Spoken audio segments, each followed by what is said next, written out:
Player 001 was the oldest person in the Squid Game, a smiling, weak man with shaky hands and a kind face. He said he had a brain tumor. He said he joined the game because he had nothing to lose.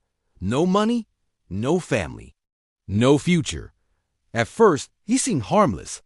In the first game, red light, green light, while others screamed and ran, Player 001 was smiling.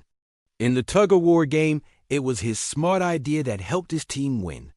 Player 001 pretended to be confused, walking around the area and forgetting the rules.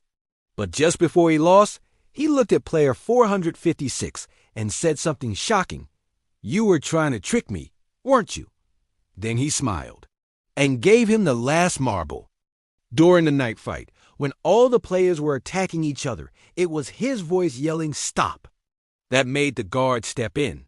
That was not just a lucky moment. It was a clue. But the damage he caused stays behind.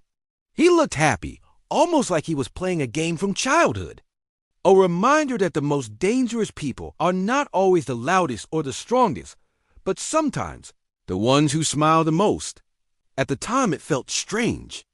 But most people thought, maybe he has accepted death.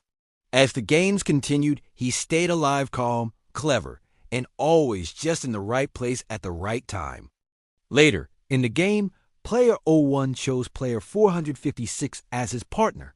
It was an emotional episode. One of them had to die. A gunshot is heard. Player 001 is gone. Or so we think. But in the final episode, the truth comes out. Player 001 was never a real contestant. He was the creator of the Squid Game, and he sat among them, acting like one of them. This is what makes his character so disturbing. He hides cruelty behind a kind face. He uses emotion as a test. Even his friendship with Player 456 was part of a bigger experiment. The man who designed it, funded it, controlled it. He joined the game not to win, but to experience it. Why he wasn't killed during the fight. Why he seemed to know how to win. He was not just a player.